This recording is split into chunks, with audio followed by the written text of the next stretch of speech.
Did you know something new is invented every 10 minutes?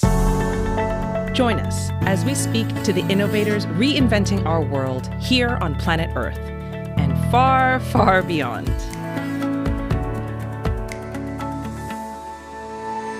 Welcome to GTWN Now, a podcast brought to you by the Global Telecom Women's Network and sponsored by CMS Global. GTWN Now introduces the movers and the makers at the cutting edge of technology who are committed to keeping us all connected. In each episode, we invite a leading expert to share her experience building life-changing inventions in places and spaces that don't yet exist, and the inspiration they must muster to tackle the impossible. We also ask our guests to share tips, tools, and strategies to reach your own moonshot. I'm your host, Rosalia Gitau, founder of Bixi FinTech for Women and Global Telecom Women's Network International Board member. Welcome to GTWN Now.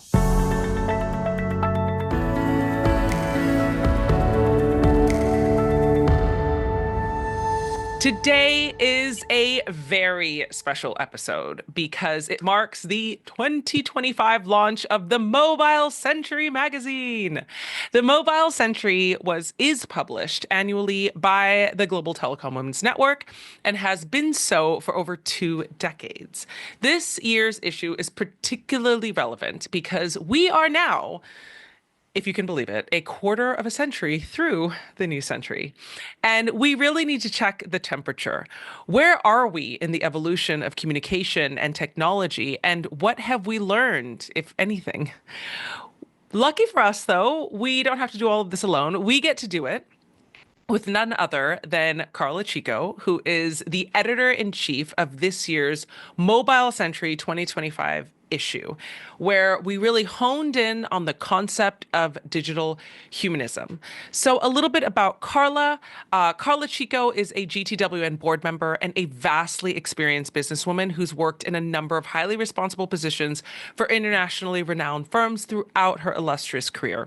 She's been a pioneer in both digital and ESG implementation and has held the position of CEO of Brazil Telecom, one of the largest telecom operators in Brazil with a place on the New York Stock Exchange, where she was the first woman in South America to hold such a position.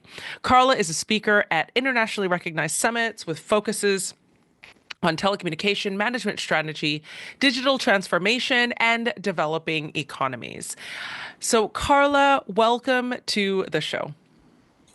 Okay, thank you very much, Rosalia, for the introduction, and good morning, good afternoon, and good evening to our listener, wherever they are in their time zone. First of all, I think that I don't earn the editor-in-chief label because in reality, this year magazine has been the result of the effort of the teamwork. Last year, Vicky McLeod, that has been the editor-in-chief for the Mobile Century magazine for years, stepped down for personal reasons. By the way, Vicky, thank you very much. We won't be here without you and all your support over the year. And so we form an editorial board.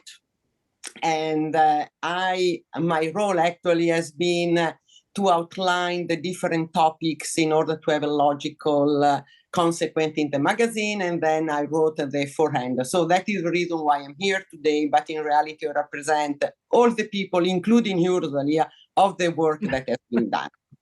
So thank you very much. That's very gracious of you, Carla. So I want to just jump right into this year's publication. So as I mentioned, the Mobile Century is the brainchild of GTWN and its founding members, including Vicky McLeod. And it spans across 20 years, or over the course of 2 different decades, right? It's in its 10th year of publication. It's a leading industry magazine. And one of the things that's been really interesting is obviously this year features 12 articles, all giving different perspectives on what constitutes digital humanism, right? And it's really interesting because GTWN is not only diverse in terms of its members regionally, but in terms of where we are in our, in our technology development, right? You have from kind of those who quite literally build telecoms to those who are on their second iteration of shooting satellites up in space. So we really cover a wide range of technology. And I'd really love to understand why, how did you guys come up with the topic of digital humanism? Because I will be the first to admit, I did not come up with that topic. I'm a contributor to this year's issue, but I did not come up with the topic. I know it was a deep brainchild of you, our founder Candace, Janet Hughes, who's another one of the co-founding members. I'd love to know why you went this direction, and what does it mean to you? Mm. Okay, first, who suggested the topic for this year has been Victoria Hernandez. That, by the way, she already wrote an article in the last year edition, and all of us thought that was a fantastic topics, because it was like, like a final, just to close a circle of edition that we has done since 2018 up to now, where we have been focusing on digital, let's say, transformation. Digital transformation is such a large topic, that we could spend hours, days, a month maybe to discuss. But over the year, we have been focusing on different application of digital, okay? So, for example, last year it was a digital generation. The previous year has been digital metamorphosis. But digital humanism, in reality, is what is, in my opinion, the summary of all these topics, meaning how we make sure that the human beings remain at the center of this digital transformation, revolution, whatever you want to call it. And of course, this has nothing to do only, it's not, it has to do also with work, but also in our daily life. Because in reality, nowadays, technology is a part of our daily life. So it really means how we are going to use that. Are we prepared? Are we ready for the challenge that the technology brings to our life? This is an open question. And in the article that has been published in this year edition, we have tackled some of these issues. But of course, one of the good things I think of our magazine is that we are not opinion makers. There are already many opinion makers out there, okay? So we write about our experience, and we just give the reader the opportunity to take example and to think about what we have been writing and how this can apply to their daily life. So we are not saying this is right, this is wrong. We are just saying this is what is happening, or this is what has happened to me. So how can you relate to this? Do you see something in your life, whether in the work environment, in your private life, with your kids? For example, this year there was a very nice article on how young generation related to the technology, written by Isabella Paradis, and in my opinion is an article that should be read by teachers, parents, not just from the CEO of a company, and that. So that is why I think that we focus on that, and I hope that our reader has appreciated our effort in bringing to them a lot of challenge and not the answer. So thank you so much for bringing up one of the articles. I was actually going to ask a bit of a cheeky question. Who's your favorite child? No. If you had to choose, one or two really insightful that you found notably interesting or notably insightful articles from the dozen contributions in this year's publication, what really caught your eye and why? Okay, there are actually 3 articles and two written by the same person, Victoria Hernandez, and one written by Letizia Latino, because they are the opposite, and they really show how our magazine is really bring to the table different opinion and opportunity, and the starting point of each article. The article written by Victoria, by the way, written very well, so congratulations, Victoria. And they bring issues. One is about the relationship that then we are going to have with the robot, okay? And how this robot nowadays are already starting, even to be used, for example, in the healthcare.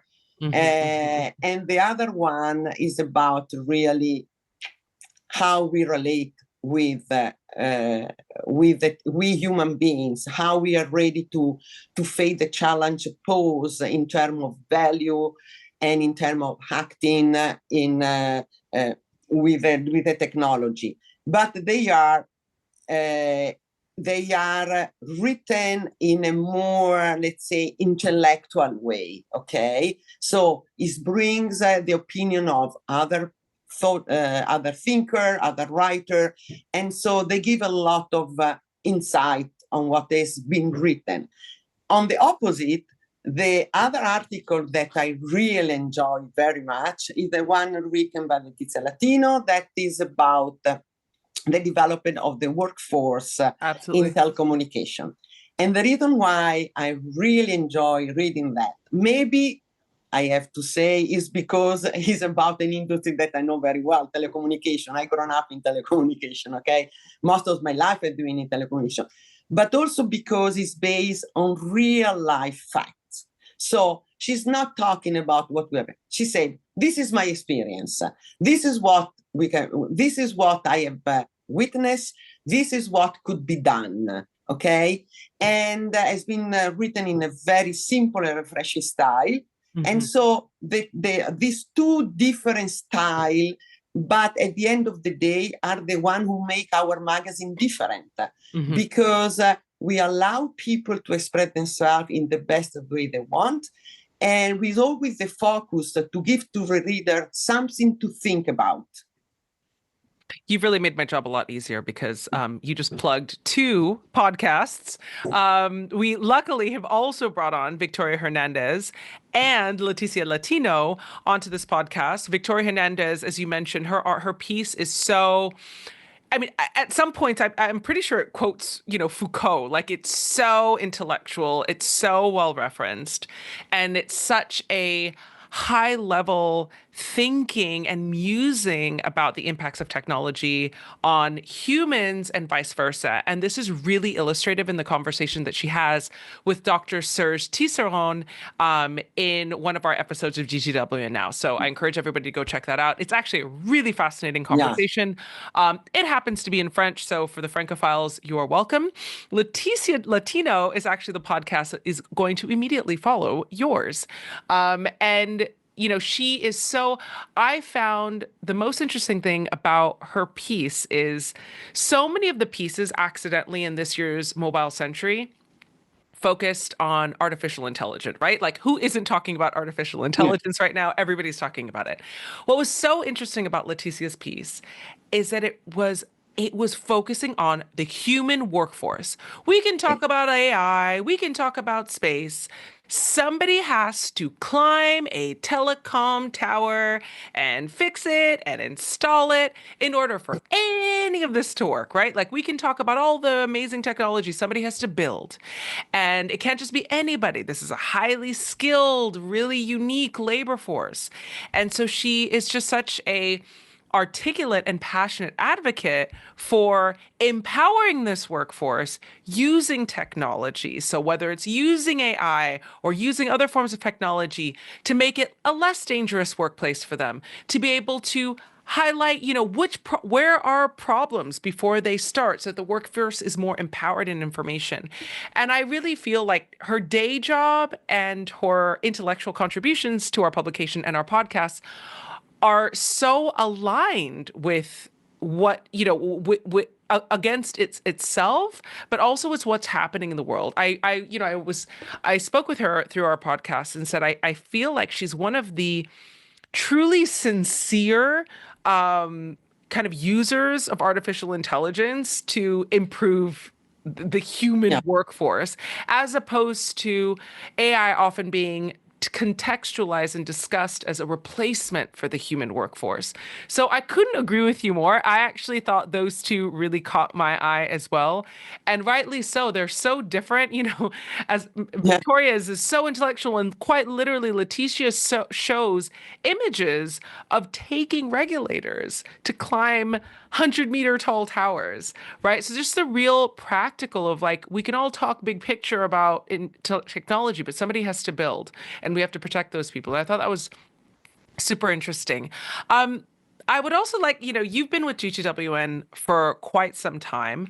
I would love to understand how you think the mobile century has evolved. I think one of the things that I'm most startled by, and I think a lot of people are startled by this, it's 2025. So what that means is we are a quarter way through this new century. Our publication is called the Mobile Century. There's an inference that they're talking about 100 years. We're a quarter way through. How have we done? Where are we? Where are we going? Okay, I've been with GTWN for almost from the beginning, and it means that 25 years means that I'm old. But apart this, I think that if you go back and you look on over the earth edition, there has been always an evolution. Okay, so at the beginning it was more a contribution. Okay, and it was more, homemade. Let's say homemade, a homemade magazine. And then we started little by little, to start to focus each year on the different topics, to give also the readers a logical consequence of that. And of course, we have also changed a lot, because when we started, it was really focusing a lot on telecommunication. By the way, the name of telecommunication is still there.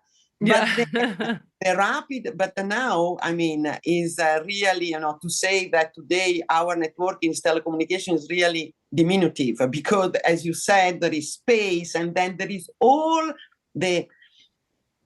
everything that involves technology, whatever in the industry, okay, is about technology. What has been changed in 25 years, in reality, has been our society. That because I think, if you remember, in 2000, there was the internet bust, if you remember. Okay, so everybody thought, the exchange went down. Everybody thought that was the end. In reality, it was the beginning of the new year. And by the way, if I may, the reason why there was the internet bust was because the lack of the proper human resource. This is what about that, because people with wonderful idea, then they didn't have the capability, the knowledge on how to bring, what today is called a startup. Was a startup to the next level. And even nowadays, a lot of startups are failing because of the human factor. Money, you can always find that. Human factor is really hard to find. Talent, knowledge. So that's why I think, going back to your question, is that in the last 25 years, we have seen then, because of the rapid development of the technology, a change not only in the industry, in the different industry, but we have seen a change in the society itself, okay? If you compare, the young generation today are different than before, just because they have access to different tools that, of course, when I was a child, of course, we didn't have that. I think that only a lot of my friends did not have even the telephone fixed. Your generation a little bit more, but today they are living and breathing technology. Now, what is really the challenge is that we should avoid to have the technology to take over. I think that technology like any other industrial revolution, because the humanity has been already through different industrial revolution. We should adapt to that, but we should remain at the driving seat as human being. And we have to start this from the family, from our daily life. We cannot expect somebody else, somebody outside to tell us what to do or what not to do, how many hours our kids can stay on internet, for example, okay? Has to be a choice, or individual choice, individual responsibility, individual accountability. You just said something rather controversial. So a lot of our, if I may summarize as such, are you effectively saying that technology has changed the human? Because so No, much of no, our publication is which way no, does no, it no, go? Are no. we changing the technology? Has changed how we use the technology. That is the point. It's not change, but has contributed to have a different type of society. Because nowadays, for example, kids, they meet online. We didn't do that back then. So the technology, that is what my message is actually the opposite, that we have to avoid the technology to drive our life, but we have to be at the driven seat and then to decide if and when technology can be helpful to us. How would But you go about? Yeah. No, sorry, go that's ahead. how, so in the publication, I think that is kind of the underlying theme, that technology is there, that it is having an influence on how we live, whether it goes one direction or another. It's technology affecting us or us affecting technology, kind of up for grabs. What are some of the ways in which some of the contributors to this year's publication propose remedying this possible problem, propose ensuring that we are in the driver's seat? Well, I mean, it's really depending on in which aspect of technology, okay? Because I think that we have to see different level. There are some levels, a higher level, where really we need to have rules that are, decided by government and by authorities for the use of technology in a certain way, for privacy, GDPR is an example, for example. Then there is the use of technology in the industry. And then here, each company, like each individual, has to decide which technology to use and how to use that. Okay, because, and so here we are going back to what Letizia wrote, because I think that the industry companies, they have to ensure that the technology is a support to the work of the workers, is not only a substitute. Then, of course, there are things that can be substituted by the technology, but this doesn't mean that the human they cannot be, reshape their knowledge and to do something else. And then there is a lower level, but I think the most important one, the use that each of us are doing of technology, because we are the one responsible of how much we want technology to take over our life or not. And this is because, sometimes we are lazy, okay? Sometimes we are lazy, and it's easier, for example, to go to Google to and search when maybe you could do this by yourself, looking on some book that you have. And people think that they are reading the newspaper and they are updated just because they just read the headline. I mean, for example, me, I force myself also because I like to read a paper and a paper magazine, because when you read a paper magazine, okay, you cannot just stop there. Then you have to go through, and then maybe you find other articles. So again, is a mix of responsibility and therefore, but at the end, all our articles are saying that human beings are first. This is a message that that we are given with this year magazine edition. There was a really interesting point. So one of the podcasts I'd mentioned that Victoria hosted was with Dr. Serge Tisserand, who is a very renowned psychologist and academic in France.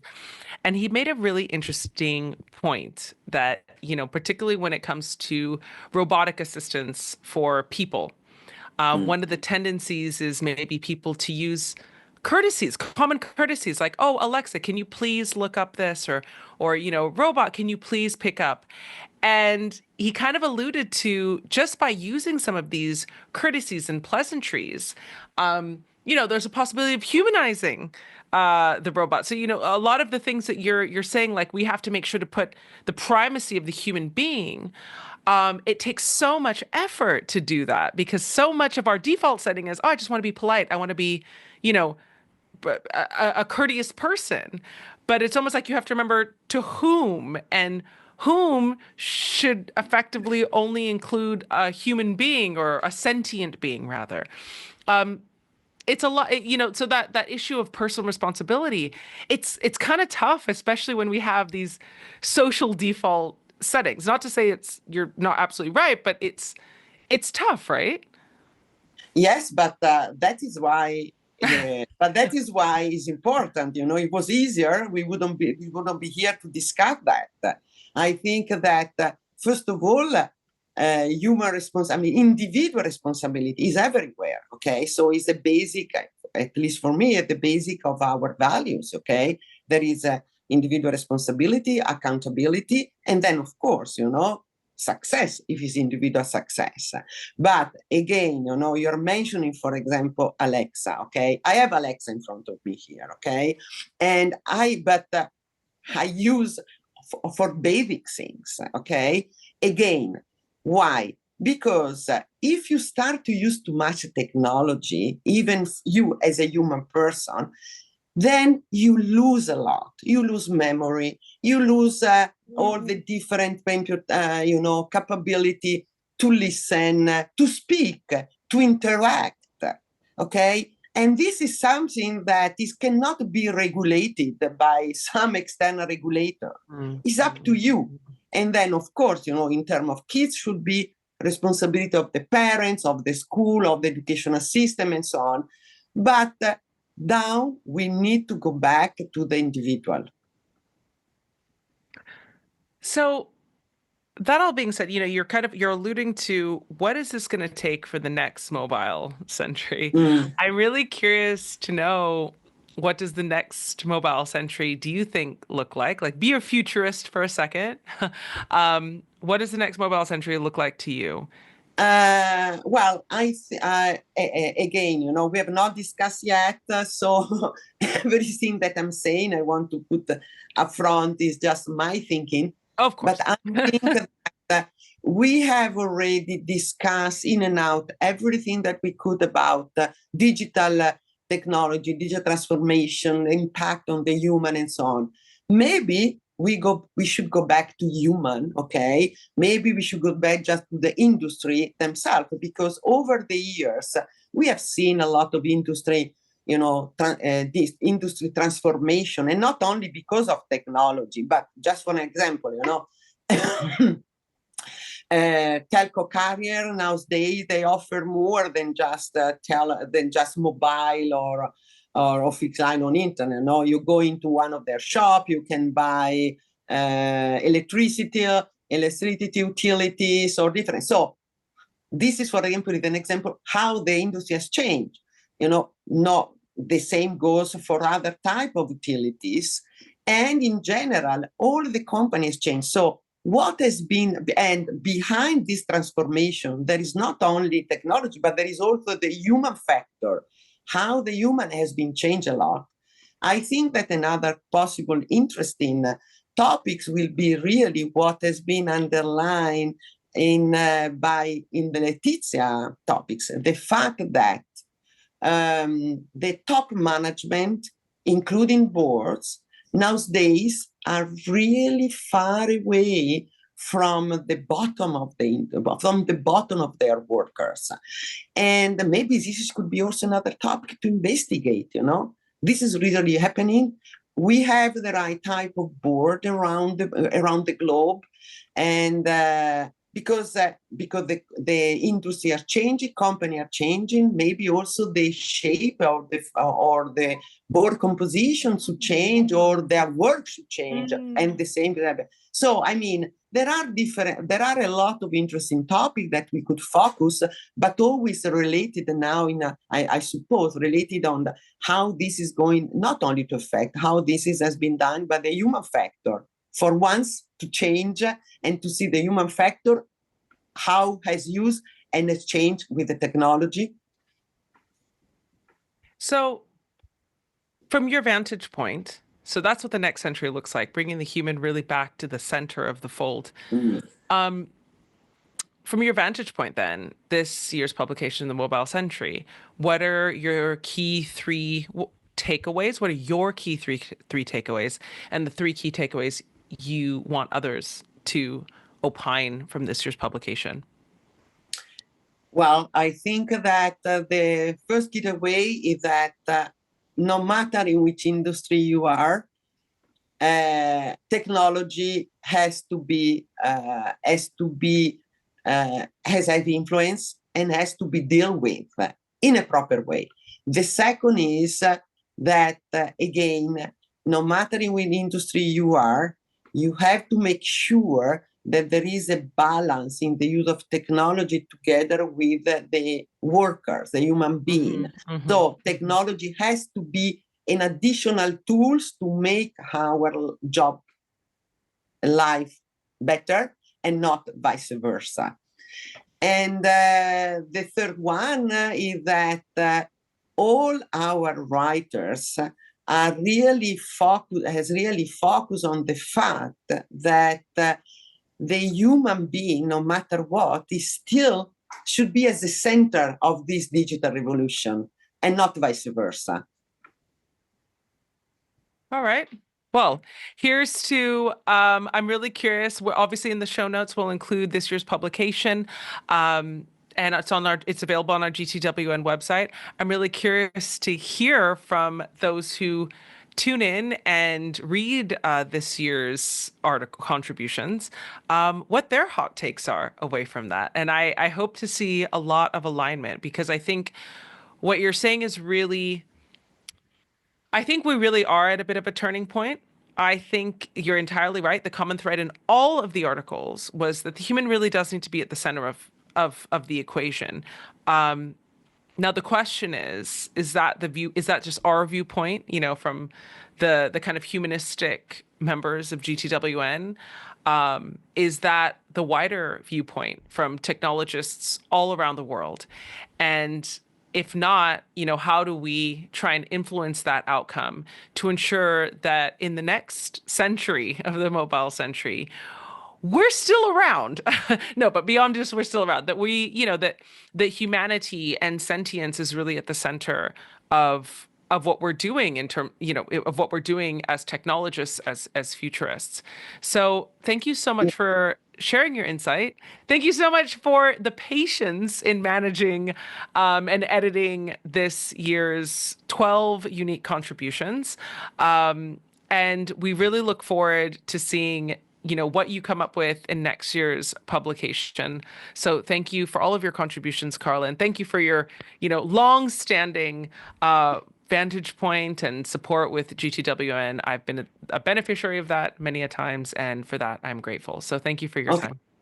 Thank you very much to you, Rosalia, and thank you to the work that you have done for this year edition. Okay, so I want really that all the listener knows that Rosalia has been a really, focus point to make it happen.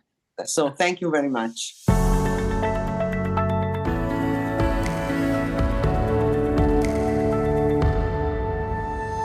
I want to thank our guest for joining today's episode of GTWN Now, and give a big thank you to our sponsors, CMS Global, for making this episode possible.